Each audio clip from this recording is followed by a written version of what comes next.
Hello again, and welcome back to Illegally Cited. This is Jesse, aka BGFH, and I am back for the 2018 kind of wrap-up video here. And I've done these for the past couple of years now, a few years at least. I don't really do my top 10 games or anything like that. Usually I just try to cover a little bit of everything, what I thought, kind of go through 2018 in a few different ways, and give my thoughts on what happened in the year in review and all that stuff. So I know I've used like the Viscera cleanup details, Santa's Rampage in the past. I've used a couple of VR titles. I think last year we took the Desert Bus VR trip for the wrap-up video, and I wanted to do something different, and I recently did a stream for the Elder Scrolls for Oblivion, which I got so frickin' hooked on back in the day. Go ahead and watch that stream. By the time this video is released, the Elder Scrolls archive will probably be live. It's uploaded right now as I'm recording this, but it's not unlocked just yet. So that's probably going to be one of my weekend videos coming up here. So yeah, anyway, we are in Elder Scrolls. We are in one of the Imperial City districts. We're just going to wander around and explore what... again, the graphics may look a little bit dated by today's standards, but you know what? When this game came out, this game was freaking incredible. This game blew me away in so many ways, and so many levels. So we're just going to use it to walk around and, reminisce about the year 2018 and about what is to come. Hey, soldier. Hey, buddy. How you doing? So, like I said, we're just going to wander around and in the city and in the countryside and see what happens here. So, yeah, 2018 was a really kind of interesting year. I wouldn't call it like I wouldn't call it a phenomenal year. Like 2017 actually, where there were so many games. There were, like you had the Switch came out, you had Zelda, you had Mario Galaxy, or not Mario Galaxy, Mario Odyssey, which I actually fell pretty dang hard for. There were just a lot more like big AAA memorable games, and 2018 really didn't seem to have that. I mean, I guess it did if you were into certain types of games or certain franchises. You had your typical Call of Duty, your Battlefield, you had your Assassin's Creed, your Forza. You had all that kind of stuff. But, honestly, I didn't play a lot of AAA games this year. I played a lot more indie games. I played some accessible games. VR wasn't even... There are a couple games that I haven't purchased yet. I'm hoping they go on sale. Like I really want to try this Marvel. I forget. There's a Marvel game where you get to play a lot of the Marvel superheroes. But I've heard that for the full price, it's maybe not quite worth that. So hopefully that'll go on sale. I'll pick that up and show it to you guys in 2019. But honestly, VR didn't even have too many hugely memorable titles. But there are a few exceptions. The year started out pretty strong, actually. When I came back from vacation last year, I remember I did the couple initial videos. One was this Phone of the Wind, I believe it was called. And this was, that game, or it was like an experience where you kind of saw people in it. There's a place in Japan where there's this phone booth, and you talk to people, like, your deceased relatives, and you kind of just, talk to them and tell them whatever you want. And, I did that, and it was a really unique and kind of immersive experience, kind of more effective than I actually expected it to be. And so, yeah, we did that.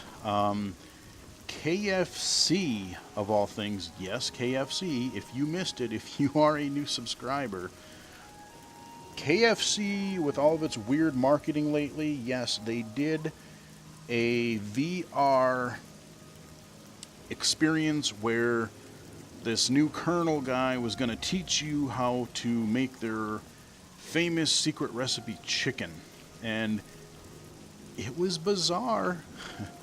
It was, I'm not going to lie, it was really weird. It was short, but it was entertaining. It was definitely entertaining. And then there was another one early on. Well, oh, yes. One of my favorite, if not my, definitely one of my favorite VR experiences. Took a couple months to come out this year, but it was called Dispatch. And I did actually do a referral or a review for it. Can I get in here? Yes, I can. And Dispatch was this passive experience where, you know, it wasn't realistic graphics or anything, but the audio work was fantastic. And even with being like line art and everything, they say syndicates of wizards have. Yeah, see, I'm not going to go and do any quests right now. I just want to show you guys some of the architecture and what this game. And when this game came out again, you guys, just running this on a PC or even when it came out on the 360, it was just incredible. Good to see you. But yeah, Dispatch. It was, you know, it was largely line art and a little bit of shadows, a little bit of lighting, kind of a thing. And it was a really, really neat, you know, you were playing this 911 dispatcher that got this prank call and then ended up he thought he was getting another prank call, only to find out that he got wrapped up in this crazy love triangle murder thing where the guy cheated on, or his wife cheated on, no, the guy cheated on his wife, and then, like, the other guy was going to go kill him, and it just got to be this crazy thing. And one of the neatest aspects of that dispatch was that you actually find out near the end of the experience, a little spoiler warning here, but go back and watch the video. You find out that your guy is in a wheelchair. And, you know, he didn't, I mean, it didn't, you know, the fact that he was in a wheelchair, you didn't even know it until later, and it had no bearing on the story. Like, I mean, he was just another guy doing his dispatcher job, and it was just a really, really kind of cool thing. Now, that is how you represent, you know, at no time did you feel sorry for him, at no time were people, you know, either being, oh my God, you're so inspirational because you're in a wheelchair, and I can't imagine being in a wheelchair, or, you know, at no time were they, you know, condescending really to him. He was, you know, he got into it with his supervisor, and I was, you know, I kind of agreed with him. So, yeah, it was just a really, really neat VR experience. Definitely recommend watching that. Definitely recommend checking that out. Dispatch VR. That's under the VR Experience Spotlight video playlist. Other VR standouts. Yeah, Wheelchair Simulator. This one I did fairly recently on the channel. And again, it was another, in some ways, very interesting representation. And it could have been more. Like, it was another representation of using it, like, when you physically use your touch controllers to move your wheelchair, it was interesting. Like, it felt like, yeah, okay, that's kind of how you would do it. I mean, yes, you don't have the physical, you know, resistance that you would have with the actual wheels on the wheelchair itself, but I mean, other than that, it felt pretty good. But it kind of had this little arcadey, you know, kind of like an arcadey twist to it, which I think, you know, was okay, but I think it could have been a really neat way to provide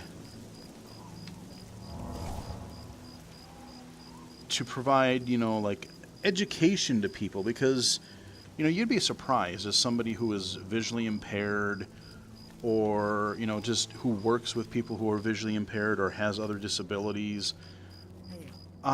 It's just you'd be surprised at how many people just are oblivious to any form of disability until we're ignored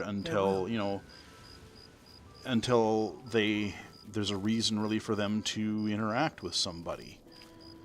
And I think they could have used that as a really kind of an interesting and immersive way to tackle that subject a little bit. And they really didn't seem to do that. Okay, I want to see. I don't know why I'm moving so slow.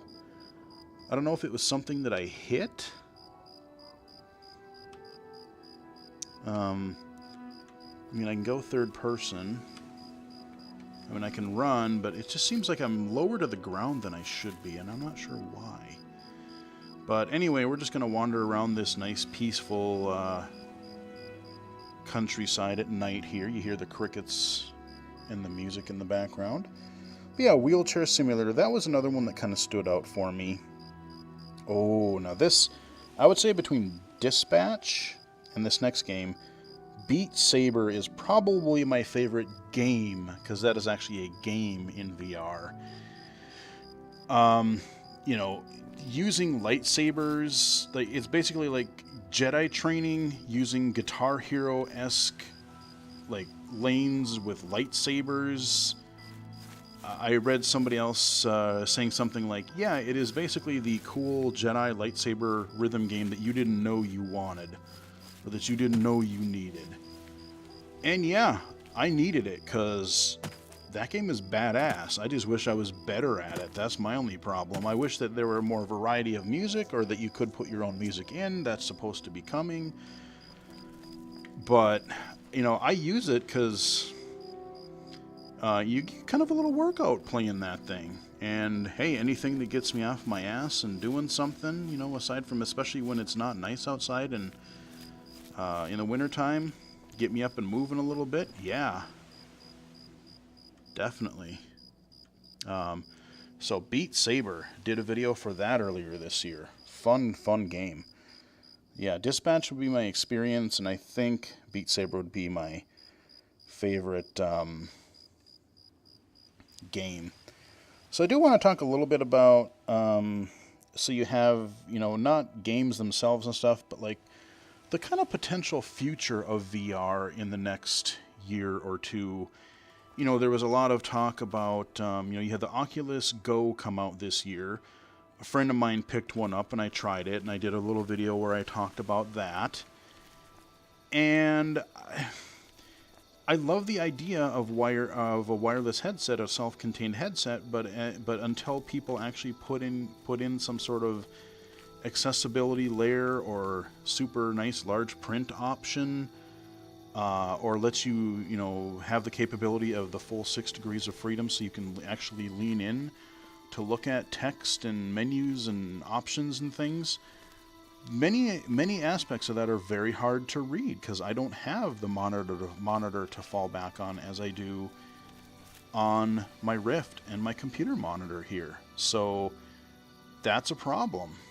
There are some cool experiences, and actually I literally this morning had one of my co-workers that left our job earlier this year, but he stopped by. He's one of the guys I showed VR to originally, and he was so impressed with it. He was the one where I was telling you guys, I showed him the Apollo 11 thing. He put on the headset, and literally the first words out of his mouth were, "Holy shit." And that's basically, I've had that happen twice.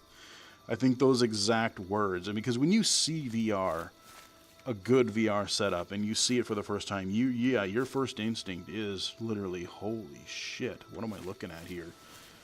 But he stopped by, and he actually bought an Oculus Go, but he was asking me a bunch of questions, because he's like, yeah, this Go is kind of cool, but your Rift is so much better and cooler, and I want one.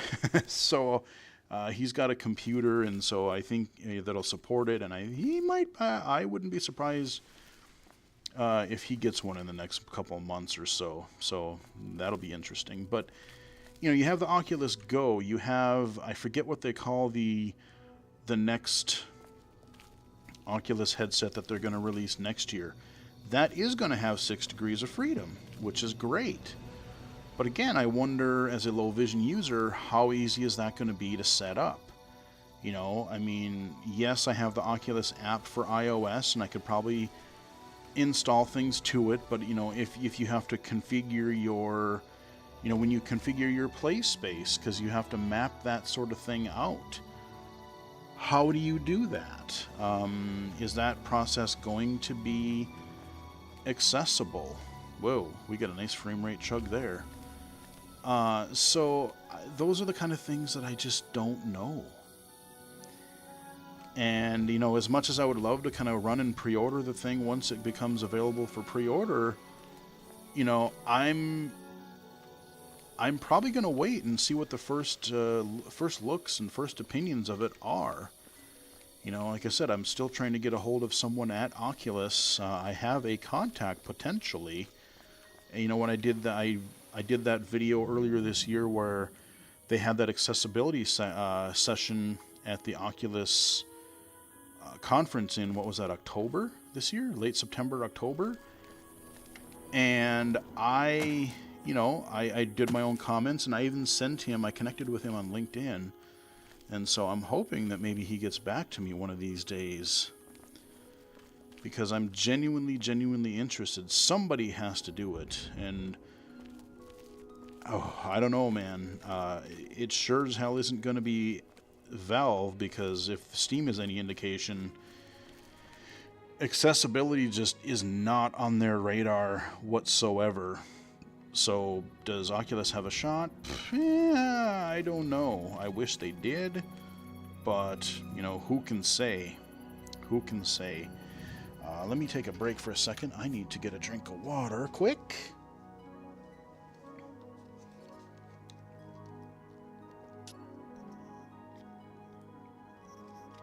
Oh, there we go. Sorry about that, guys. So yeah, that is kind of VR. You know, you have these upcoming headsets and things. I'm potentially interested in them because I would love to have, you know, a self-contained inside-out tracking supported headset. But again, with these accessibility things, am I going to be able to, you know, muddle my way through it enough as a low vision user to make some of this interface work? So now we'll talk about some games. Some of my highlighted, you know, some of my games that I enjoyed in 2018. Now, again, a lot of these are not your AAA titles. A lot of these are actually either re-releases or remasters or games that, you know, I've already played in some fashion in the past, but that doesn't discount them becoming newly available, you know, in certain other platforms or in certain other ways earlier this year. And one of the first ones that I put down, Burnout Revenge. It's still not quite Burnout 3, but you know what? Revenge is the next best thing, because I remember earlier this year I also did that kind of searching. I did a couple of videos for you guys about, you know, like, God, I'm jonesing for some Burnout 3, and it just wasn't there. Paradise wasn't doing it for me because of the open world accessibility issues. So we looked at things like Asphalt 8, which, by the way, except for the monetization crap that the vast majority of mobile and even other games are starting to have these days, I covered Asphalt 8 on the channel. And that is also one of my highlighted games because, you know, the mechanics of it and the way it works on the touchscreen on the iPad, it works brilliantly, actually. It's really fun. So, you know, that is definitely one that you might want to check out, especially if you have an iPad. You can see it well enough. I think there's actually a version of it in the Windows Store as well. If you have Windows 10, I think you can play it on your PC too. So if you want to play it that way, yeah, you can go ahead and try that too. But yeah, Burnout Revenge, that was one of my first Mixer streams. But yeah, I got to go back and play some of that. That is a lot of fun. Other games that came back from the past, Crackdown and Ninja Gaiden. Now, I have not released those videos for you yet. They are recorded. And again, like I said, I don't want to flood you guys with videos because a lot of my content is generally longer. And, you know, I want to space things out a bit, but I have a lot of videos already recorded, you know, so if something happens, I can just, you know, keep releasing them to you guys and not interrupt your guys' schedule. But, yeah, man, Crackdown. We're still waiting for Crackdown 3. It was supposed to be an Xbox One launch title, and it's, what, 3 years later, and it might come out in February? Maybe? So we're still waiting on Crackdown 3. 2 kind of sucked, but Crackdown 1 was still fun, and I remember playing that, and I did play... Uh-oh. Uh-oh. Okay, you're gonna fight me? Uh-oh. Okay, I'm running. Uh-oh. We have some bandits or something around here. Ah! Okay, that's bad. Alright, hang on, I gotta kill this guy, because he's being a douche.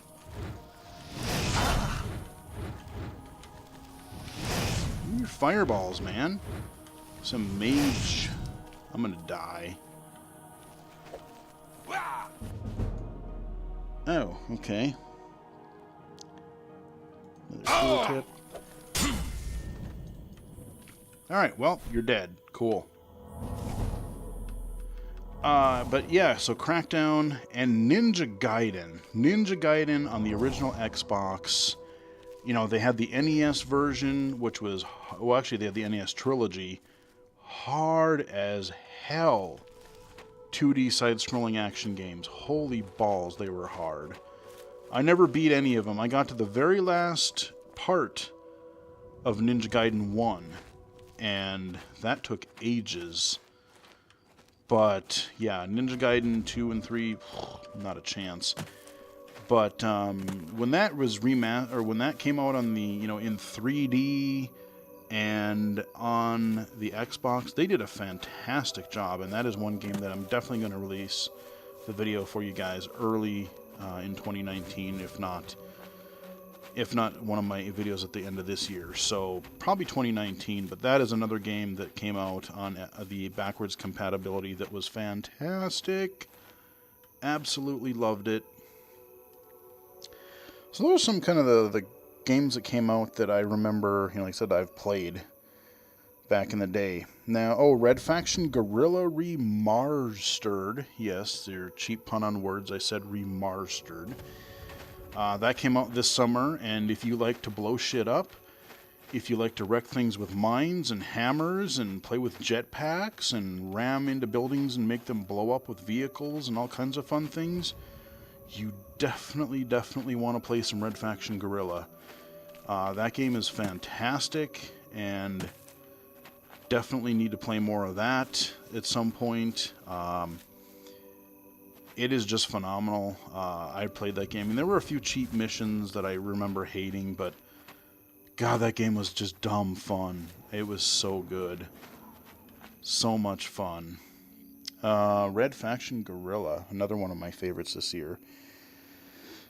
Game that came out of nowhere. Nowhere for me. I don't even think I heard of it until it came out, but City of Brass. I think I heard about it on a couple of podcasts briefly. And then I think I might have watched like part of a quick look for it or something on Giant Bomb. And man, yeah, there was a time earlier this year where I was playing the hell. I think I did at least 2 streams of it. I think I might have done a low vision spotlight for it, but I know I have at least 2 or 3 videos for that game, and I played it even when I wasn't recording or streaming. So, you know, that was that first person kind of roguelike. You had your melee weapon and a whip, and you had those skeletons and those all kinds of crazy stuff going on, traps, and that is just a game, again, that I want to go back to. I got pretty far into it, but boy howdy, I am terrible. Like I said, I get to a certain point and that game gets really tough. So City of Brass, that is, I would say that might be in my top 3 games of this year. It was, it came out of, and again, it was one of those that I hadn't heard endless press releases for the past 3 years. It was a complete surprise to me, and those are the ones I love best. That was great. An old classic that I never actually played earlier because I didn't have the system, but that just came out in early December, Katamari Damacy. I tried to do a stream of it, but even though I adjusted my audio levels, the audio levels were complete garbage. So if you didn't watch it live, you didn't get to see it. I'm still going to do a spotlight video for it sometime early next year when I get a chance. Maybe another stream, who knows? Oh, hey! Hang on. Uh-oh. You, sir, need to sit the hell down. That's the problem. Like, this game, you can't always avoid. You have these bandits or, mages or whatever that just show up. And, yeah, that's what you get, I have a heal spell here. And so we're just going to milk that for what it's worth. Use up our mana. But, yeah, Katamari Damacy, really fun game that I'm finally getting a chance to play. It's out for the Switch and it's out for Steam, so I picked it up on Steam so I'd be able to show it to you guys at some point. So that'll be coming at some point later this year, or next year, 2019. Fun game. Let's see, let me look at I wrote down several things here. What else have we talked about? Red Faction Gorilla. Oh, yes, Dusk. That is a game that I'm playing literally this weekend. I played it some last weekend. It came out in early access. I did a video for the early access version earlier this year. Liked it quite a bit, but then I'm like, no, let's wait until this is fully polished and come back to it. The game is out of early access. There's 3 episodes. It is a classic 90s-esque, 90s-style first-person shooter, but it's not a gimmick. There's not a roguelike thing to it. There's not any other weird, just strange gimmicks or something like that. It's just a really, like, modernized, but yet it plays and feels and looks like a classic 90s game to a degree. It's fast as hell. It's fun. It's just a really, really good game. I've covered a lot of, old school shooters that have tried to come out lately, and some of them have been better than others, and some of them have been honestly pretty weak. Trying to remember, there was another one that I covered fairly recently. Not sure if you have the videos. Hold on. Not sure if you guys have it unlocked yet, but it was like this kind of medieval one that was pretty damn good. See, I might even have that listed on here as another game. A medieval? That might have been the one? Yeah, I can't remember. But there's been a couple of good ones this year. Okay, yes, this one I will definitely tell you. So, Shenmue 1 and 2, again, another series that I loved back in the day, but I just never had, my Dreamcast is in the closet somewhere. I didn't want to dig it out. They have the remasters. It's just a kind of a straight-up port. In some ways better, in some ways, like, the cutscenes kind of look like garbage, but the gameplay looks really sharp. I started streaming it, but I was having some mixer issues at the time, so I was actually, the mixer stream was dropping, and I didn't know it, and then so I would lose like hours worth of progress, and then I would have to do it over again. So I finally, about halfway through the story, I stopped doing the mixer stuff, and then I just ended up recording the videos. I believe what I'm going to do is early 2019, I'm going to pick a day, not sure. It's probably not going to be a Wednesday. Maybe I'll do it on a Sunday. Maybe I'll do it on a Sunday or something, because they're longer. They're long videos because they're They're originally meant to be streamed, like just long stream archives. And, you know, with people no longer having access to football, especially if your team doesn't do well and even make the playoffs, you know, watch some kick back on a Sunday afternoon, watch some Shenmue. I don't think I'm gonna stream. I don't think I'm gonna record a thing for Shenmue 2. There are things I like about it better, but I don't like Shenmue 2 as much as I do. Like, there's just something about Ryu in his hometown and it being the first real kind of a thing of its kind, and it was just, I just have a fondness for that game that I still really, yeah, there's some jank, there's some frustrating parts, but it's a fun game. And so you will get, I promise, you will get that. Maybe a once a week type thing. I'll do the series, I'll start it from the beginning and release that for you guys early next year. So that's kind of a full let's play through that game that you guys will get to see. And it is very, very blind friendly. So even if you can't see the screen, there's dialogue. You know, it's easy to kind of tell what's going on. You know, I try to describe things pretty well when I can, other than those weird QuickTime crap that gets kind of obnoxious. That's my one knock against that game. But, yeah, Shenmue 1 and 2 came out this year. Shenmue 3 is supposed to come out next year, 2019. I am very, very curious to see what that's going to be like. And definitely expect me to cover that on the channel when it does. For sure a spotlight video, maybe some streaming. You never know. You never know. But Shenmue 3, I'm sure will be covered. What else? What else?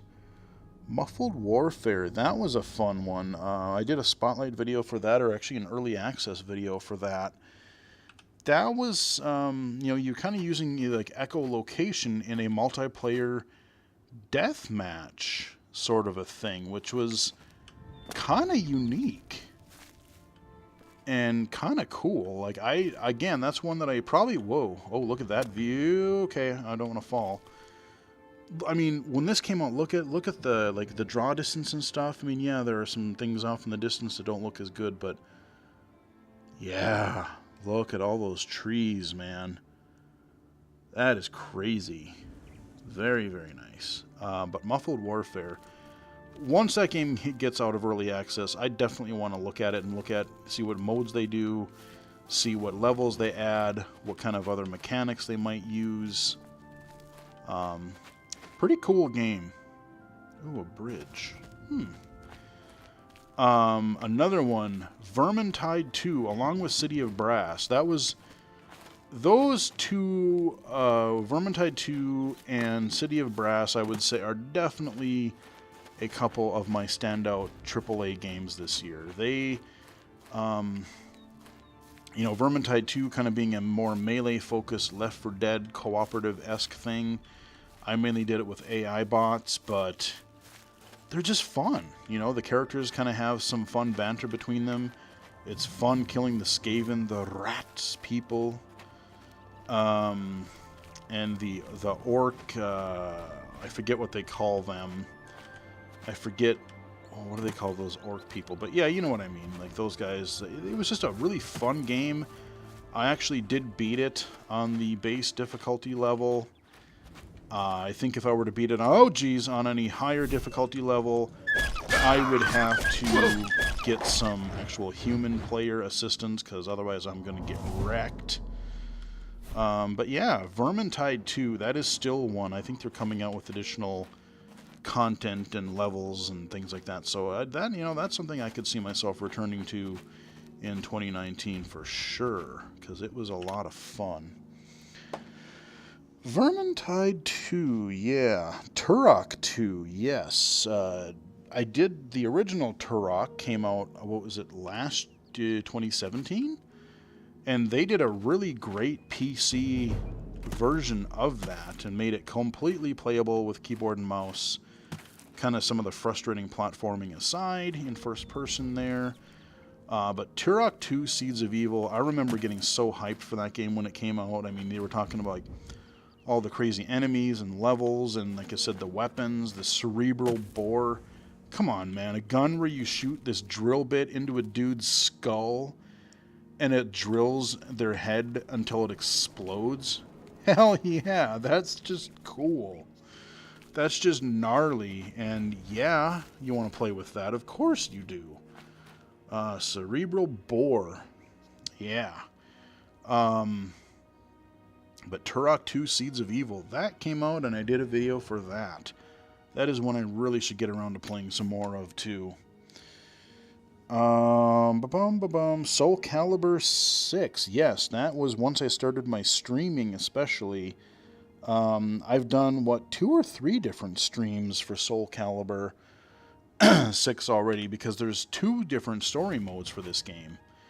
And I've been really working my way through the, I forget what it's called, not Libra of Souls, but basically the initial, the core characters of the game, you can go through each one of their storylines. And as someone who doesn't have people to play with for multiplayer games very often, I really, really appreciate when a fighting game, especially like Mortal Kombat 9 and 10 were great, Injustice, Killer Instinct, in Soul Calibur, just the amount of single-player content that game has is excellent, and makes me keep coming back to it. Not to mention I do enjoy the weapons-based fighting of that series, and I think Soul Calibur 6 is definitely one of the strongest ones since I remember playing the original Dreamcast and GameCube versions of 1 and 2 respectively. So yeah, go check out those streams. I think I have a Low Vision Spotlight also as well coming if you just want to see, you know, the different overview of what that game is like in its different modes and such. So that will be coming out here probably in the fairly soon future as well. Yeah, Soul Calibur 6 is another pretty memorable AAA game that I got kind of hooked into. Oh yes, on iOS. Balls, B-A-L-L-Z. I don't think I've done a video for it yet. I'm going to, though, because that is a game that is just, it's really, really simple in theory. It's not voiceover accessible, but if you're low vision, it's a great game to play, especially when you're listening to audiobooks or podcasts. You know, you got a couple minutes to kill. You basically, you have a ball at the bottom. You kind of pull down, kind of like you did in Desert Golfing, and you pull down, you launch the ball at an angle, and you try to break blocks with numbers on them. And there are little ball icons. If you pick them up, you'll get to launch more balls from the bottom, and you just keep trying to, you know, you don't want the blocks to fall down or to get to the bottom, otherwise you lose. But no, it's just a really, really fun, you know, you don't have to think about it. You just kind of kick back and play, listen to whatever other thing, or maybe I'll do it while I watch football or whatever. You know, it's just a nice game to play, and that has kind of become my new version of Threes. Remember, that's the game that I was previously obsessed with as a kind of a pastime when I would listen to things. So yeah, Balls. I had to mention that because that, you know, simplest type of game, but boy is it fun. Oh yeah, Bloodstained. Was it Curse of the Moon? That game is the kind of spin-off that we got that is really like Castlevania 3 while we wait for the true Bloodstained game, the Metroidvania version, to come out hopefully next year in 2019. But you know what? If they put half the care into the Metroidvania version that we're going to get from the original Kickstarter, if they put as much effort into that as they did this 8-bit style like NES-esque Castlevania 3 type game, then I'm not worried, because that game was really fun. That game, I haven't beat it yet, but I really, really got to go back. Again, there's just so many, even without any, giant AAA games that I never got super hooked on this year. Like, I did not get into Red Dead. I didn't play Assassin's Creed. All these other things that I mentioned I didn't play. There's just so much of a plethora of indie games and smaller titles and things I need to go back to, and just mobile titles when they don't market, and monetize you to death. There's actually some hopefully good games, just all kinds of stuff still to play. And when you have a full-time job and you're doing videos and all this stuff, you don't have a whole lot of time sometimes. And where did that river go? I was going to maybe follow... I was thinking about... Okay, there's the waterfall. God, yeah. I mean, just, again, we're daylight now. Yeah, some of the textures aren't maybe as good as they could be, but this game still has a beauty to it. And, I got to cover Skyrim next year. I was going to do it earlier this year, and just I ran out of time. Because I was going to do a stream, I had this real urge to play an Elder Scrolls game for a while. And I'm like, God, do I play, even though we got a cave that we could, you know what, let's mark this on our map so I can I can fast travel to it later. Yeah, behind the waterfall, cool. Nice cave there. I don't want to fight while I'm talking, because I really want to hear the game, so we're just using this as a way to explore. But, yeah, I wanted to play through a game, and I didn't know if I wanted to play through Oblivion again because I loved it so much, or if I really wanted to go back and try to finish Skyrim. And so I was going to do a stream of both to kind of help me decide, boy, which one do I really want to play? Because Skyrim, like, there are things I love about it, but, like, it's kind of, a lot of it is this kind of Nord, iced, snowy stuff, and there's something that I just really love about the setting for this game, where there's forests and fields, and just, I like the amount of green and color. Look at all the shades of green. I don't hardly see brown or gray. When I look around, I don't think I see... there we go. There we go. There's a little cliffside. We got some brown and gray kind of thing going on there. But, I mean, color. Look at that. It exists. It does exist in fairly modern gaming, but you got to look for it. But, yeah, so, again, sidetrack, but Bloodstained. Really looking forward to that Metroidvania.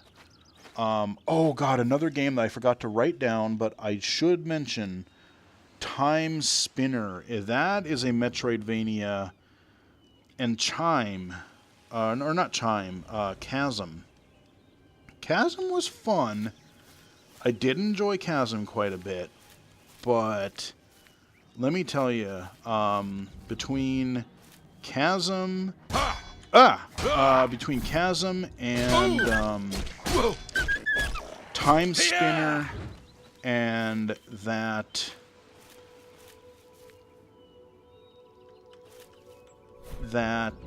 what did I just call it? The Bloodstained spin-off thing. We had some really good kind of Metroidvania, like Castlevania-esque style games this year. Not to mention another little game that everybody seemed to love, myself included, Dead Cells. I did a stream of that too. That was one of my early streams as well. That one isn't more of a Metroidvania, but it's kind of these sort of like branching levels, and the combat and just the action of that game just feels so good. I suck at it. I can get a few levels in, but I'm just not good at it. But even though I'm not, it's still just super fun to play. And I do want to get better at it. I do want to continue playing it. So it is one that I will absolutely be coming back to.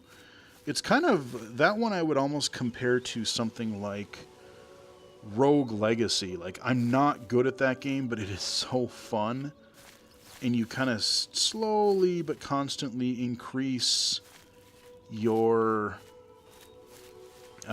your strength and abilities of your character and whatnot. So, yeah, there's a lot to like there. I'm going to pause it here again and get one more drink of water quick.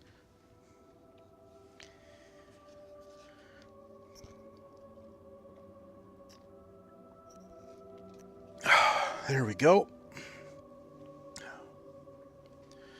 A lot of babbling, you know? Got to keep the old throat. Got to keep that going. Yes, Dead Cells. Oh, yes. The last game, I know the game technically didn't come out this year, but I finally did a full Let's Play playthrough through it. And they did add the director's cut content to it. Jazz Punk. If you guys want a really zany, funny, just bizarre freaking game, go watch my Jazz Punk playthrough. It's kind of like Stanley Parable, but nerdier and on crack. I mean, that game is just bizarre as hell. Really stupid in a lot of ways, but really fun. There's a lot of funny game references. I mean, Wedding Cake. Come on, man. That is brilliant. And they actually, in the director's cut, they did expand it, like I was saying in the original video that I did for that game a couple years ago. They did expand it just as I wanted them to. And there's like Street Fighter references. There's like weird old computer references. I mean, there's just everything. It's not just geek stuff, but it's bizarre. Go watch it if you haven't watched that playlist. Just go look for Jazz Punk, my Let's Play Jazz Punk Director's Cut playlist, because it's kind of messed up, man. It's kind of screwy, but in a great way. So those are some of my, again, we had a lot of games that I have played in some form in the past, but that have been remastered or have just come out again, and, you get to relive them. They were fun. We had a few indie games. We had a couple of AAA titles, that I would say that I did play. But again, a lot of your Battlefield, your Red Dead, either through accessibility reasons or just having really no interest in that particular franchise or type of game, I just don't play them. So, you're just not going to find that sort of coverage of those titles on the channel. Couple more areas I do want to talk about. I do want to talk about game accessibility, because this has been a really good year for game accessibility. There's a lot to talk about here. We started out with A Hero's Call in January. That was that PC RPG first person. I mean, again, think of it, that almost is like a smaller version. That's kind of what they were going for, is like a smaller version of what I'm looking at right now, like an Elder Scrolls kind of game. So that's pretty awesome. And sadly, it's not a game that I finished. And again, I have gamer ADD and not enough time and just whatever. I mean, I've got to get around to playing. I got to get around to finishing that game. I really should, because what I played of it, I really liked. So we started off strong in January. We had a no-clip documentary from Mr. If you like to learn about video games, go check out No Clip. NOCLIP on YouTube. I mean, they've started doing these documentaries for the past, 2 years now? And they've done a lot of really good ones. I mean, a lot of shooters and stuff that I really like, but also a lot of other titles that I probably wouldn't have learned as much about had I not really watched their well-done documentaries. I mean, they've done ones for Doom 2016, Rocket League. They've done one for a look back at Half-Life. Hey, buddy. How's it going, Mr. Guard? Speak. But yeah, they just did that Half-Life one, which is excellent. I even learned a few things I didn't know about it back then. But yeah, no, they've just had some really great documentaries. And earlier they did do an accessibility themed start of a documentary, and I think he said that he would like to cover more that topic in more detail later. And I offered to him, I said, hey, if you ever want to talk to me, if you need more help, or you need something from a low vision perspective, if you want to talk to somebody about VR accessibility, hey, you know what? I'm your guy, because I have been trying to advocate for that for the past 2+ years now. Ever since the Rift came out, and maybe even a little bit before then. Oh yeah, look at that nice What is it, citizen? sun glow. Oh, hey, buddy. All of a sudden, I'm looking up at the sun, and all of a sudden, a big old horse comes up. I'm like, oh god, am I getting attacked? But yeah, go back and watch that Ian Hamilton interview documentary from NoClip. That was good. And then, right after that, we had CSUN. We had the second annual Game Accessibility Conference. Not only did we have that, but then we also had the first European version of GA-Conf this year in the fall, in October. So fantastic. We actually had acknowledgement of the Xbox Adaptive Controller and Able Gamers at the Game Awards just a couple weeks ago. We had GDC. There were some talks on game accessibility. So we are finally, slowly but surely, kind of starting to make maybe a little bit of headway. Getting a few of these mainstream press places, press sites and blogs and podcasts and what have you. And more importantly, game makers, developers, publishers. God forbid we could get some of the platform holders like Nintendo and Steam and Oculus, if they would kindly start to acknowledge it as well, and maybe hint, put some accessibility into their platforms that one would be able to use. I and many, many other people would be eternally grateful. But yeah, we've had that. There was actually, I don't remember the name. There was you'd have to check my Twitter feed from probably a couple months ago now.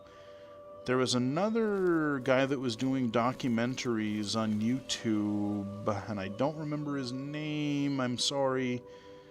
I tweeted about it, but he's doing this series of videos that people are seeming to be receptive to, but he's covered, designing for different accessibility for, different disabilities. We had one on hearing, we had one on mobility, there was one on low vision or blind. Maybe not quite as detailed in some areas, especially with the totally blind thing, but, again, every little bit helps. I mean, if we have the more people that we have hammering away, and now we have tons of people on Twitch and YouTube and Mixer who are either blind or visually impaired or in a wheelchair or are deaf, or, people have to start kind of taking notice. So I think we're going to, especially now that, again, Microsoft themselves they've publicized the hell out of it too, their adaptive controller. I mean, I look at the video, my December channel update video that I did. At the end of it, I played for you, and you can go do a search. Just look for Microsoft Adaptive Controller commercial, and it'll be like the first result. That commercial was incredible. That was fantastic. And I've seen it not just once, but I've seen it several. I don't watch hardly any TV, and I've seen it several times during football games alone. So, if you have Microsoft, you know, starting to scream it out a little bit more, having narrator, having magnifier, having this adaptive controller, all this stuff in Windows 10, you know, all that kind of things. You know, at some point, there has to be a tipping point, and then it'll just become more common. Like, again, we compare it to subtitles and things, you know, where, oh, that's just in most games. I remember, oh, what game was it this year? There was some game that just got ripped apart. Oh, God. That got ripped apart because they didn't have... Oh, I just have fists now. Oh, yeah, punt... Oh, okay. Weird. It was... Okay. There was a game that didn't include, and they came up with a really stupid reason. They made up some weird reason that nobody bought in the first place for not including subtitles. And so that's the thing. Before it was like, you know, a couple of years ago, there was this thing of, wow, look at this. This game actually includes subtitles. And now people get called out like, dude, why didn't you put that in this game? Which is cool, and I hope that that sort of thing happens. I would love to see that happen for, dude, why didn't you, you know, I want to see the thing where you get something like Skullgirls, and, you know, where that had full text-to-speech in the menus and everything. I want, like, 5 years from now, I want a developer to get called out for it and slammed. Oh, okay, I died.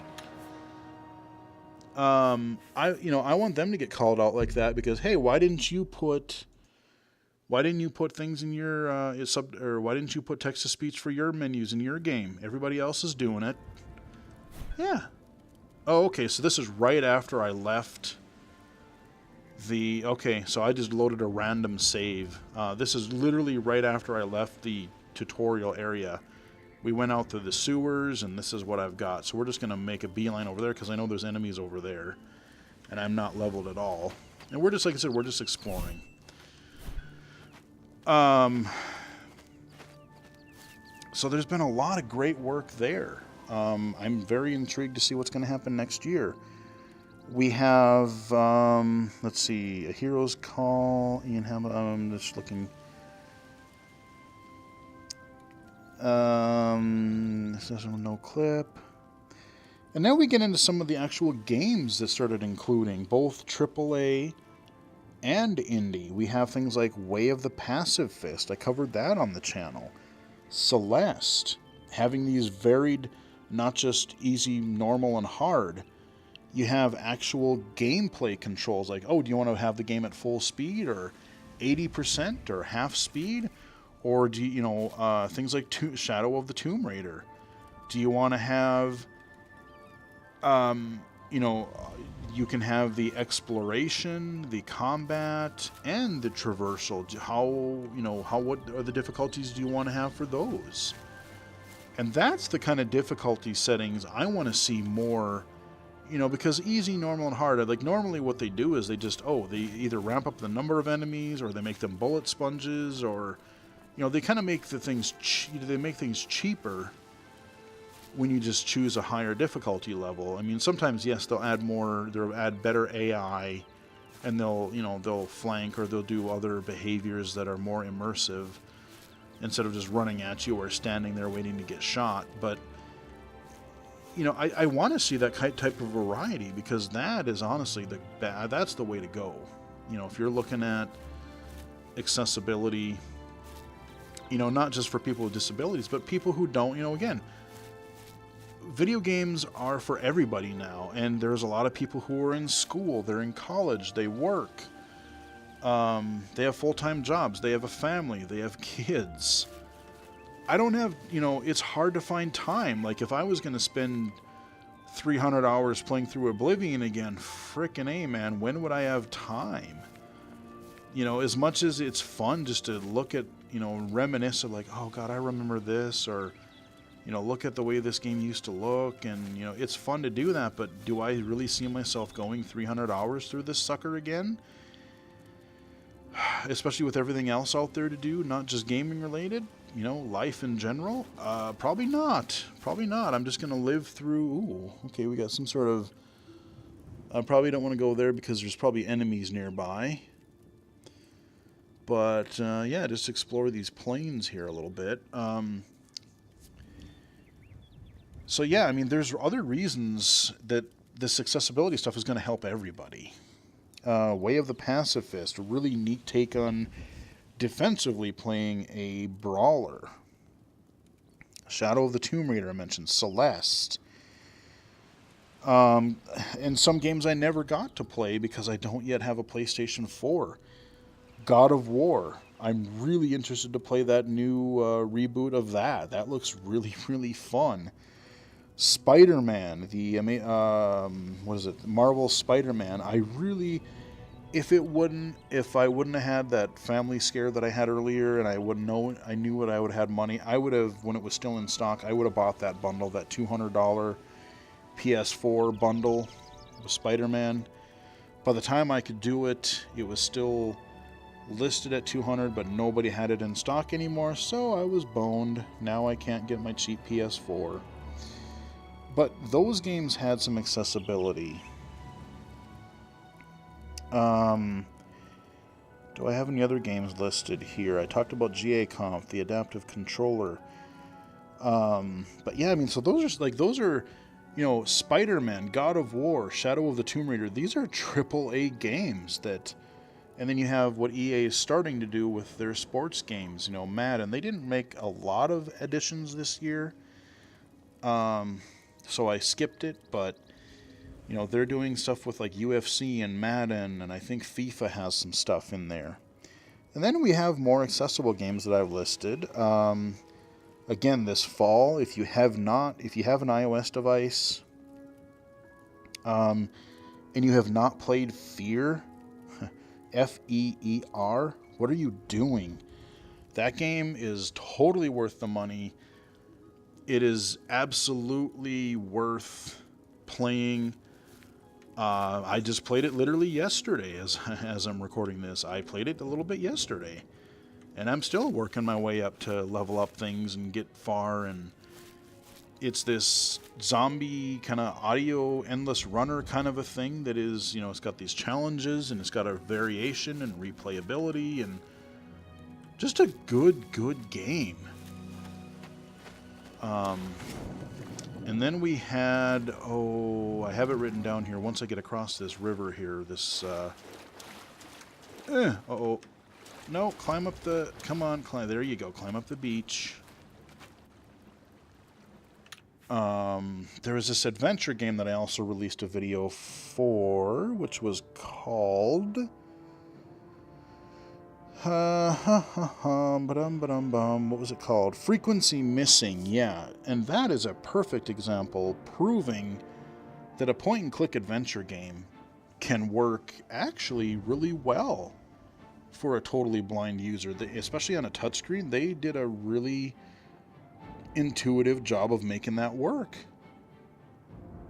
I was pretty impressed. So those are a couple of recent accessible titles. Fear, definitely want to check that out. And Frequency Missing, definitely check that out. I started a playlist this year on accessible audio games through your smart speakers. So your Amazon Echo, your Google Home. I found some fun games on both, and I'm going to continue to look for more next year. As a matter of fact, I have a couple of that I got to get back to. There's an escape room one that I want to release for you guys, and there's a Harry Potter quiz one that I found pretty fun. And I've actually found a few games that I've come back to on these smart speakers. And so again, it's just a really easy, they talk to you, you talk to it, and it's another form of a blind accessible game. And like I said, they're pretty replayable, a lot of them, because I think my favorite one on the Echo is Price It Right, because it's basically like Price is Right, but you're actually competing against another person, and you're trying to climb up the leaderboards of winning games and stuff, and so you're actually trying to guess the closest price for Amazon products, and then you also get to learn about just what weird products. There's been a few that have been in that game so far that they've mentioned where you're just finding out what kind of weird shit do they sell on Amazon, because they sell everything. I mean, they're literally referred to as the everything store. So that one I do keep coming back to because it is pretty fun, and I just enjoy it. So more of those videos to come. A new site was just launched, and when I get some time, I'd say early next year probably. Oh, Show me what you've got. I'm gonna see. Oh, okay, we got. I wonder if that guy. Okay, they're fighting each other. I'm not going to intervene. I don't want to see who wins, and I want to see if they're going to attack me. Oh, shit. Yeah, he is. All right, hang on. Hey, you douche. All right. Whatever. You kill the wolf, I kill you. The circle of life continues.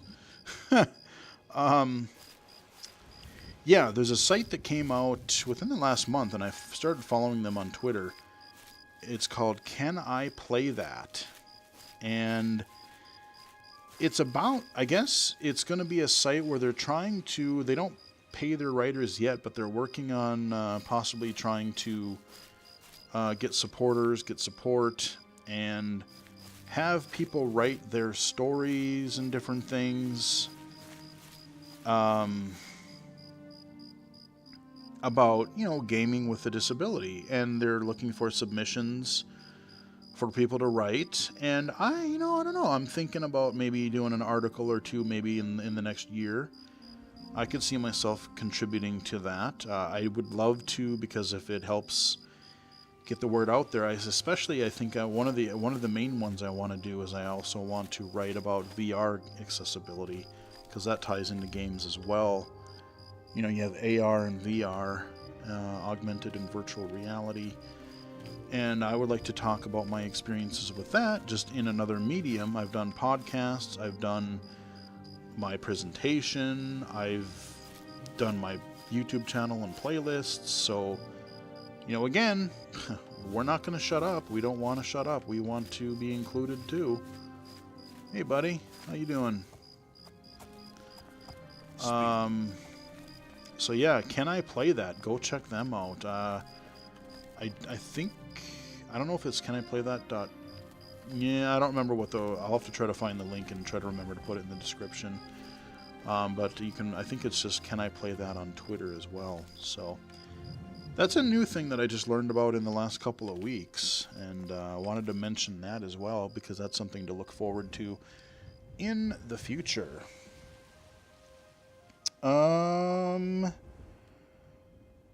Oh yeah, and I recently did a stream for The Veil early access or demo, another audio game, kind of an adventure style thing. And what I played of it, I wish there would be a little bit more complexity, a little bit, a few more things here and there, but what I played of it, I really enjoyed. Just when I was really starting to get into it, I was getting into the characters, I was kind of getting into exploring, and I wanted to make some money and get my shield and my sword and my armor, and, we got our little companion. Then the damn demo ended, and so that's all we get to play until presumably next year. So that is another one that I think will be fun.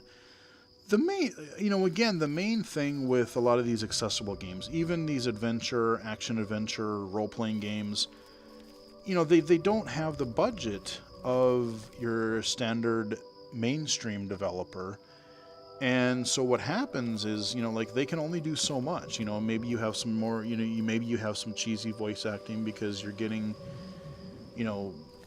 somebody else just to do a voice because they can do a halfway decent, character voice, or you're doing it yourself, or, you just don't have the resources to program in all the mechanics that you would want. And again, blind people not willing to pay for things, that doesn't help either. People complaining about, well, why are these games going from the App Store and I can't play them anymore, and well, guess what? There's a reason for that, and you're a big part of it. You're a big reason. Sorry. That's the way it is. But yeah, so, even those games, they just, I wanna continue playing The Veil. I wanna continue playing A Hero's Call. And Heroes Call is pretty damn deep. I will definitely give them that. I mean, it is one of the deepest accessible games I've played. Period. And, okay, some kind of dialogue here that I gotta click on. Yeah, whatever. But again, like, I'm so, as somebody that has some vision, usable vision, I'm still just drawn to, like, because there's more content, there's more variety, I don't know, there's just additional things, there's more variation, where I'll come back to a game like Oblivion or Skyrim or, Mass Effect or something like that. There's just, there's so much more because it's a bigger scale.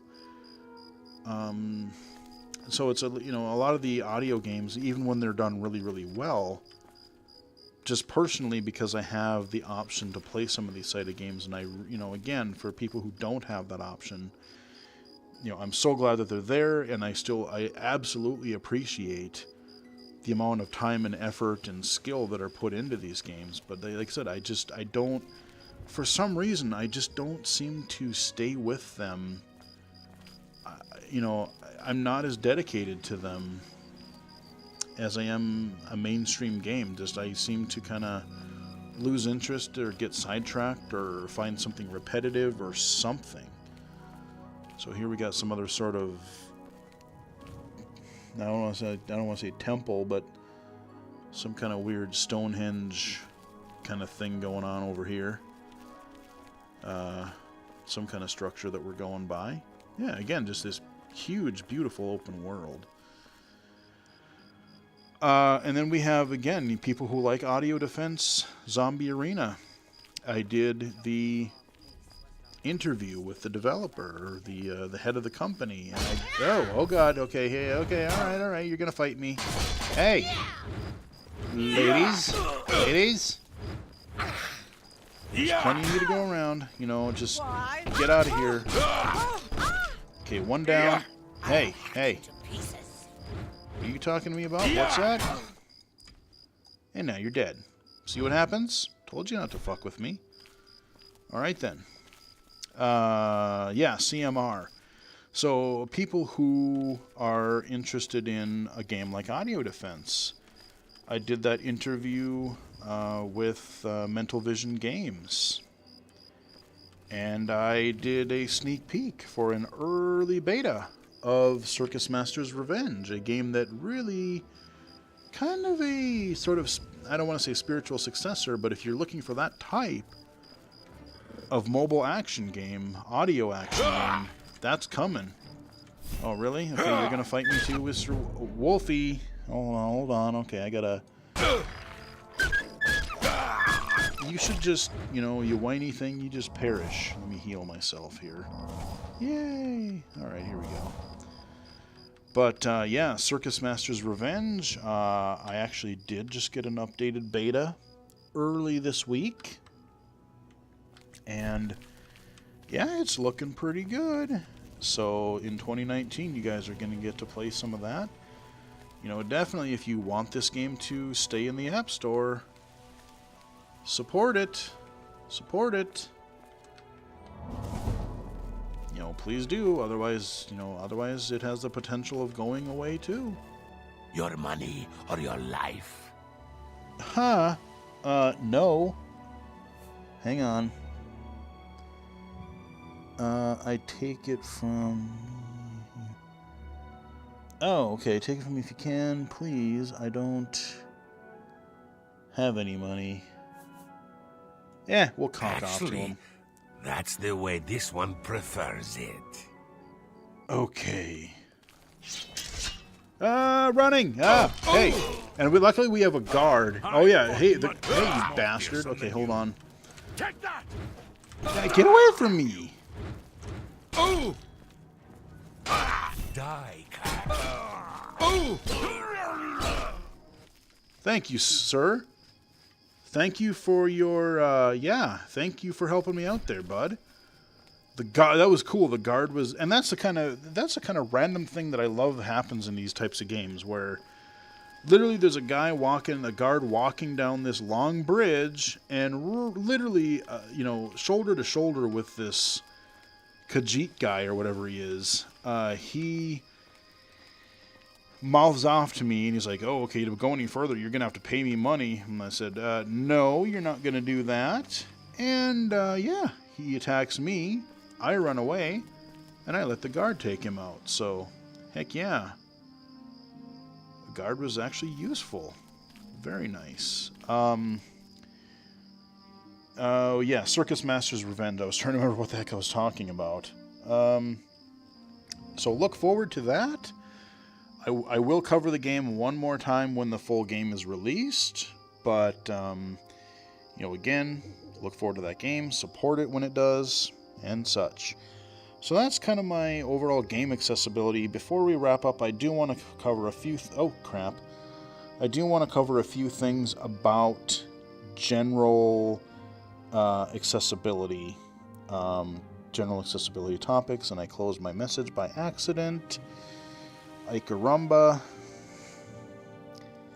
Some of which I've already sort of talked about, but oh yes, okay, so VFO and whatever it's called now, Vespero, whatever, they change their name every 3 months now. They're buying up every other company. I mean, like I said, Jaws has its thing, ZoomText has its thing, but like, not having a lot of competition really does make me nervous. Because you want that competition. You want a Window Eyes. You want a Magic and ZoomText competitor. You want... stuff is just going away. I mean, they own a lot of the CCT, everything, Optelec, and... I mean, are they going to buy HIMS next? Or are they going to buy Enhanced Vision? Or are they going to buy Humanware? I mean, who are they going to gobble up next year? Pretty soon it will be a monopoly, and like I said, it's just the fact that really... it's assistive technology industry is a field that the mainstream just doesn't pay attention to because they don't have to. Otherwise, they would have gotten antitrust lawsuit, or they would have been, they would have had to probably investigate this whole thing ages ago. And like I said, I still say I would not be where I am without Jaws. I mean, it was the thing. Hey, it got me to where I am today. Yes, I do use... Thank you, sir. I do use different things. I use NVDA, I use System Access, I use all kinds of different things. But, Jaws is what it is. I mean, I wouldn't be where I am if I didn't have that. And so I still respect them for that. But again... times do change, and you can't just bully everybody. You really do gotta allow some competition.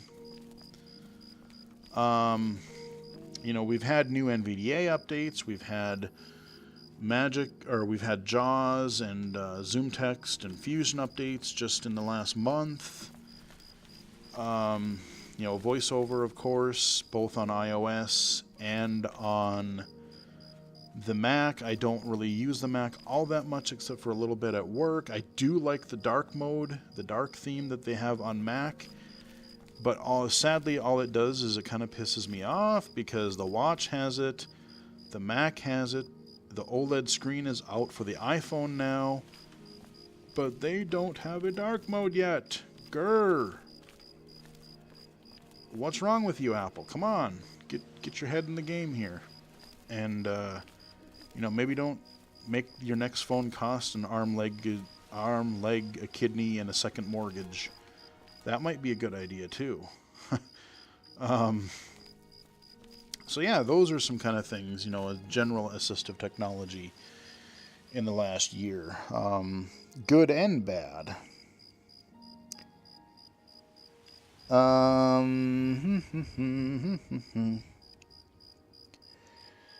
And a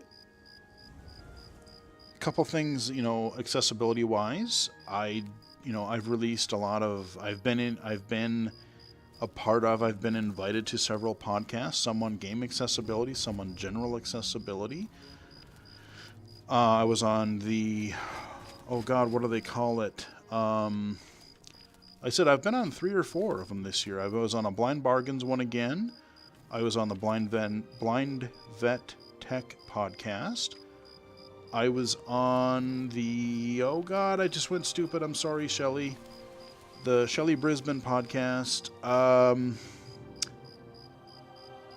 man, I'll think of it the moment I stop the video. I totally apologize. I had a lot of fun in your podcast, and please don't get mad at me. Please invite me again. But I was on her podcast not too long ago talking about like dark mode and high contrast and all those types of things. I also joined the Microsoft Low Vision Advisory group, which is about all I'm going to say because I'm under NDA about some stuff. But that's been a really fun thing, and I'm going to be definitely doing that in an ongoing thing next year. Speaking of Microsoft, I really, really like some of the changes that they made earlier this year, but especially this fall with their October update, some of the focus issues with Windows Magnifier, making a more standardized keyboard layout for narrator, and adding just more features and support. And some of the things that I'm thinking might be coming sometime next year are going to be really, really welcomed by a lot of people, I think. I'm pretty intrigued to see them myself. And we'll put the brakes on it for now. But yeah, so what Microsoft has done, they've really kind of picked up the mantle where Apple kind of dropped it there for a little while. I mean, yes, they're still doing accessibility, but I think Microsoft just seems really, really hungry, not just in accessibility, but just, like, oh, we want to make our products available here, there, and everywhere. We want people to like us. We want everybody to use our stuff and be able, not just use our stuff, but we want people to do what they want to do, be productive and a member of society and be entertained. And, the whole shift with Satya Nadella there, I really like him. I really think he was a great choice for Microsoft, being the head of Microsoft now. I think it's just a really, really nice, really good job there. So, yeah, Microsoft doing some things, Apple doing some things, Google is still hanging in there. They're updating TalkBack. They're updating their phones and tablets and things. I just wish that they would basically force these other players like Samsung and all these other companies, like if Google comes out with an update, make them come out for everything else. Don't let the carriers and other manufacturers go, no, just buy a new phone for another $300 to $500 or more. I don't think I have the latest version on my Galaxy Tab S3. I didn't get Android 8 until what is it? Not very long ago. And Android 9, who knows if and when I'll get that. Heard about the attack on the chapel then? So that's the kind of thing that's still kind of annoying. I mean, there's a lot of freedom. There's a lot of cool stuff I like about Google, and I'm glad I have a device or two that I can play with. But, I know Apple costs a lot of money and whatnot, but there are a few things, both accessibility-wise and convenience and everything and support, that's kind of why I'm willing to ride it out a little bit. I know a lot of people are kind of getting mad, and in a way I can sort of identify, I can sort of agree, but there you go. Let's see, what else? I'm just kind of looking here. Okay, yeah, the Microsoft stuff. Yeah, I talked about my podcasts. And I will say I did potentially, I did get invited to do possibly 1 or 2 podcasts early next year. as well. And if I do, I will definitely post on my Twitter feed. And I'm not going to say any more because I don't know if and when that'll happen. But yeah, yours truly might be guesting on a few more yet. So hey, let's keep them coming. I enjoy podcasting. I actually like it more than I thought I would. So yeah, I'll let you know. Oh yeah, Ira. I do have to talk. I mean, 2018 wouldn't be 2018 without talking a little bit about Ira. I love the idea of the service.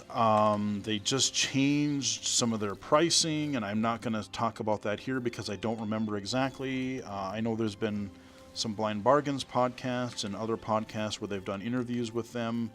So if you want to check those out, definitely do. You know, I mean, I would probably be more into it if I were totally blind, because there are some things where, you know, as a low vision person, I still, you know, oh, there's something that my screen reader doesn't read, or I can't quite see what this thing is, or whatever. You know, I have the option, especially, God, with my new phone, speaking of that, you know, my new iPhone and iPad, the cameras, especially on the iPhone, are so good that, you know, I can use it as a magnifier. I can use my Ruby or what have you. So, you know, I understand that totally blind people don't have that option. And so, you know, where I would turn to my magnifier, people would turn to things like Seeing AI or KNFB Reader or Prismo or, you know, things like TapTapC or Be My Eyes or Ira. Okay, I think that's actually where I came from. Let's keep going back this way. So, you know, I mean, in some cases, especially if you're doing a certain type of thing, I can see where Ira would be good. And there are places, you know, you go to a certain airports now, there are certain places where you're actually allowed to, if you sign up, you can use the service for free in some areas, like airports, and there's a few other situations, like they're partnering with Freedom Scientific for their JAWS troubleshooting. You know, your screen reader does not read something and you need help with it, they're doing that. So there are different things happening there. It's not something that I would personally probably get, but I'm not dismissing it entirely. I'm just probably not going to be able to cover it on the channel. But yeah, Ira, it is a bit expensive, but given the right situation, you know, there are times, yes, where I think it could be a valuable tool. But I would say, you know, don't always, you know, necessarily maybe you don't want to always rely on people either. You know, like, yes, there are times where you absolutely have to, or it's just the easiest way to go. But as long as it doesn't have to be, 100% accurate, you know, I'm perfectly fine, you know, getting 95, 98% accuracy and, you know, using something, you know, like a KNFB Reader or Prismo or Seeing AI to read something aloud, or using a money reader to, you know, the Seeing AI to do product or money identification. Like, you know, there are a lot of ways where, you know, you might have to buy an app, or you might have to buy a tool, or maybe you buy, if you're doing retail, maybe you are using something like the Envision AI, not Envision AI, another useful app though, but ID Mate. You know, like if you're working, and I could see where something like that, you know, a one-time purchase of that could be really helpful. So, you know, there are ways of doing things, you know, without having to necessarily pay a subscription. But, you know, for the people who really do need it, Ira could be a thing. Likewise, another trend is you got these. I did a video earlier this year. I did this video about these VR headsets and head-mounted things. You know, I did a whole video. I didn't show them to you other than on the websites because I don't own any of them. But things, you know, you have the new version of the Geordie. You have the new eyes. You have the I Iris Vision, you have the Patriot, and they're all these different head-mounted devices. You have the E-Sight, which I don't want to get too much into because this video is super long as it is, but I will still say, I would say, you know, absolutely, if you're interested in one of these devices, these types of head-mounted devices, do your homework, do your research. Don't just, for lack of a better word, don't just blindly rush in and the first one you hear about and go, oh my god, this is going to solve all life's problems. Don't rush into that, especially, I would say, especially with eSight, because they cost so much more, and they are really, I would say, they're really heavy on their marketing. I mean, they want you to believe, like, you know, I had a problem with some of their marketing because they're like, oh, you know, the whole vibe that I was getting was that, oh, this blind person's life is kind of meaningless, but then once they got our product, they can live again. And it really rubbed me the wrong way. I think they've kind of backed off on that a little bit, but they seem really pushy. Again, I talk about it in the other video. If you're interested, go watch that other video, please, because, you know, they have this thing where if it's still that way, where you can try the device, but it's a non-refundable $500 deposit, which I think is bullshit. I understand putting down a deposit because it's an expensive device, but should you not choose to buy it, you should not be out $500. I understand maybe you pay back, you know, whatever it costs to ship it back, but let's say you try the thing for a week and you pay $500? No, that does not seem like a good idea. So I know each one had their strengths and weaknesses, and again, please go watch my video, and if you don't, again, don't just rush into these things. You know, yes, it's the new trend. You know, first it was apps, and then it was talking CCTVs, and now it's these head-mounted displays. But, you know, just don't get suckered in. Some of them may work brilliantly for you, some of them may not, but again, you know, even if you're not paying for it, even if you're getting the government to buy something for you, things cost money, you know? Things cost money, and you want to find something that's going to work for you. Don't just get the cool thing because it's a cool thing, and that's what you're going to get, you know? Because even at work, in my day job, I've seen a few people, they've rushed in and they've gotten assistance buying the eSight or something like that, and they come to us and go, you know, this kind of works, but it's not. I'm having still a lot of trouble. And then we show them a couple other types of things, and they go, God, this works way better. You know, so again, you know, not just the headsets, but just any type of expensive or even inexpensive technology, high-tech, low-tech, do your research and get it right. Find something that works for you. You know, and like I said, I know a lot of times blind people don't pay for it. You get state agencies, you get schools, you get employers, whatever. I don't care who pays for it, just make sure that it works. You know, and that it's something that you're actually going to use. Don't just get it because it's the new gadget and whatever. So, I know we got a little sidetracked there, but that is definitely a trend, these new headsets. Personally, I do find the Iris Vision and the Patriot, because they're using that wider field of view, and they're using that more close-up distance of the actual image, because they're using an off-the-shelf Samsung Gear VR headset, and that's the way they're intended to work. They, for me anyway, because I have crappy vision, they work the best. A lot of these other devices, even from the traditional assistive technology companies, what I find is they're developed for people who have 2200 or better. You know, so it's like I wish this would change, because they seem to be developing their headsets for, like, you're already looking at a small subset or a small population because you're targeting legally blind or low vision users. But then to say, oh, we're going to make our product even more niche, to say, no, you have to have between, you have to have like between, let's say, 2040 and, 20 over 200 to really make this work for you. To me, you're really crippling your own market, because you're already looking at a small niche the way it is, and then you're fragmenting that even further. To me, you would want to make something that, somebody who has 2400, 26, 2800, like my best eye is 2800. Yeah, it's shit. It's bad.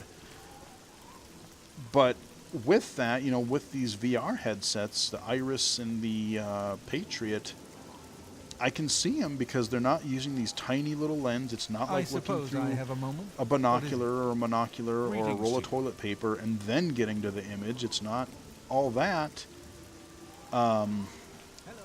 It just works better. You get a much bigger field of view. It's closer to your eye, etc. Moving on really quick. We're almost done here, I promise. The FlickType app. Yes. Definitely go check that video out. I find that it's a really convenient way if I don't have a Bluetooth keyboard and you don't want to use the touch braille on your iOS device for typing longer bits of information. FlickType, I've become quite fond of it actually, and I've been using it on my phone, and I should start using it on my iPad. Also go check out my video for the Just Stand V2E tablet camera that I did not too long ago. If you have a new iPad Pro that has the good camera with the flash, you're able to start using your iPad kind of as a CCTV and not have to buy these proprietary ones that cost, $23, $25, $3,000 if you don't necessarily want to. So you kind of are starting to get that option, because a lot of these other devices that do cost that, you have to buy their setup. You can't just go buy the app in the Play Store or the Apple App Store. So yeah, definitely check those out if you missed them.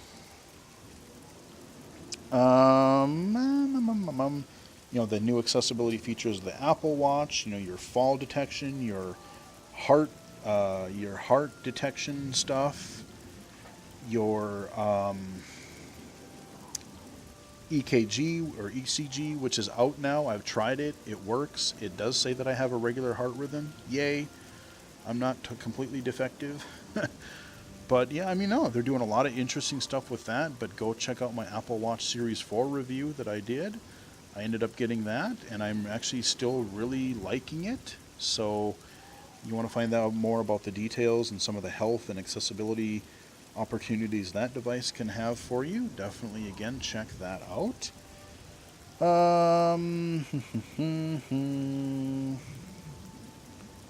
Oh, and a cheap plug again, a couple other things that happened this year that I'm doing. I have my Steam user group that you can join that I really need to do some updating for. But I have a Steam user group that you guys can participate in. Just go to Steam and look up Illegally Cited. And you can also go to illegally-cited.com, because I did in fact create a very simple web page or website this year. So I do own the Illegally Cited domain, and I links to some of my work that I've done, my presentations, my channel. I can't even remember what's in there. I actually need to make a different section where I want to add a section for my podcast appearances that I've been on. Just like I said, as I'm talking and advocating for various VR game and technology accessibility, just a nice handy way to find those different things that I've participated in. So I gotta update that too in the near future, get around to doing that. But that's another thing. Like I said, I'm just kind of, we're wrapping up the video here, rushing along because this video has been super long. But I hope you find it helpful. I hope you find it entertaining. There's just so much has gone on. this year. Gaming, accessibility, technology, a lot of good, a lot more good than bad. A lot more good than bad, I would definitely say. You wouldn't know that by reading the, or reading or watching the regular news, but, as far as the stuff that I'm looking at, yeah, life is getting pretty good. I do have a few blips on, like, the future. I think I've talked about it already, a lot of these things.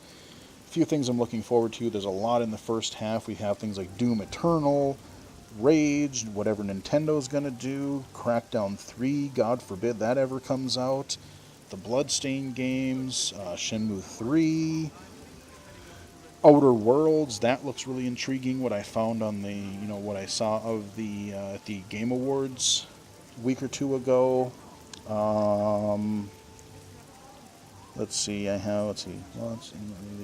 Okay, yeah. So that, that is kind of, that is going to pretty much do it, I think, for 2018. Good to see you.